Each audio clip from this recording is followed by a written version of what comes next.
উনি মনে হয় জেনে শুনেই ওখানে গেছেন যে ওইখানে হাতেম সাহেব আছে, এই জন্য উনি গেছেন। জানা সত্ত্বেও কেন বা উনি ওইখানে গেলেন বা ওইখানে গিয়ে এরকম একটা পরিবেশ সৃষ্টি হলো, আমার মনে হয় উনি যে বক্তব্যটি দিয়েছেন এটা ওনাকে কেউ মিসগাইড করা হয়েছে। আর উনি যেহেতু বিএনপির উপর জিনিসটা বর্তাতে চাচ্ছে, এটা আমার মনে হয় দুঃখজনক। বৃহৎ বিএনপিকে যদি জড়াতে চায় তাহলে এটা বোকা, আমার মনে হয় তিনি এটা বোকার মতো কাজ করবে। তো কালকে নারায়ণগঞ্জ ৪ আসনের সংসদ সদস্য অ্যাডভোকেট আব্দুল্লাহ আলামিন ডিসিকে একটি ফ্যাসিস্টের দোসর বা এরকম একটি কথা বলার কারণে তাকে অবরুদ্ধ করা হয়েছে। পরবর্তীতে তিনি সংবাদ সম্মেলনে বলেছেন যে এই ঘটনার সাথে শিল্প মালিকের পাশাপাশি ওইখানকার মালিকরা পাশাপাশি স্বেচ্ছাসেবক দল এবং যুব দল অর্থাৎ বিএনপির একটা অঙ্গ সংগঠন জড়িত আছে তিনি দাবি করেছেন সংবাদ সম্মেলনে।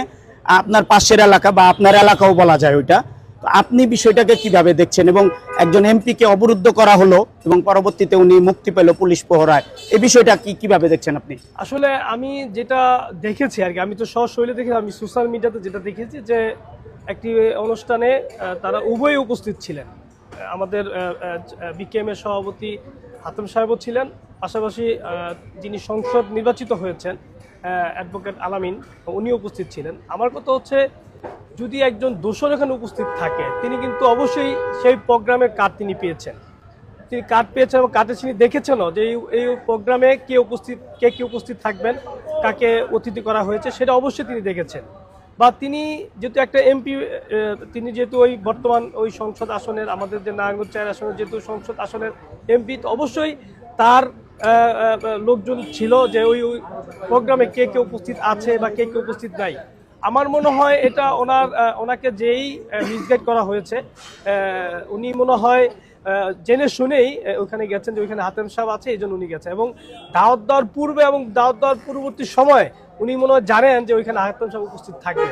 জানা সত্ত্বেও কেন বা উনি ওইখানে গেলেন বা ওইখানে গিয়ে এরকম একটা পরিবেশ সৃষ্টি হলো, তা আমার মনে হয় এটা দুইজনের উভয়েরই গ্যাপ আছে। তো আমি যেটা বলতে চাই, আমাদের দলীয় যে বিষয়টা আসছে, যেহেতু আমার পার্শ্ববর্তী আমার বাসার পাশেই বিসিক, আমি একটু কদম দিলে 1 মিনিট হাঁটলে এই বিসিকে যাওয়া যায়। আমার মনে হয় উনি যে বক্তব্যটি দিয়েছেন এটা ওনাকে কেউ মিসগাইড করা হয়েছে। আমি যতটুকু জানি উনি সংসদ সদস্য নির্বাচিত হওয়ার আগে তার সাথে অনেক কথা হয়েছে। উনি অত্যন্ত ভালো মনের মানুষ এবং আমরা যতটুকু তাকে ভালো ছেলে হিসেবেই জানি। তো সেই ক্ষেত্রে উনি যেহেতু বিএনপির উপর জিনিসটা বর্তাতে চাচ্ছে, এটা আমার মনে হয় দুঃখজনক। এটা আমরা অত্যন্ত দুঃখের সাথে বলছি যে বিএনপির কোনো নেতাকর্মী, আমার মনে আপনারা জানবেন সোশ্যাল মিডিয়াতে আপনারা দেখেছেন আমাদের নেতা জনাব তারেক রহমান বর্তমান কি পরিবেশটা তিনি চাচ্ছেন, যে বাংলাদেশের রাজনৈতিক যে কালচারটা তিনি পরিবর্তন করতে চাচ্ছেন। তা আমার মনে হয় আমি হাতেম সাহেবের বক্তব্য শুনেছি, উনি ওনার মতো করেই বলে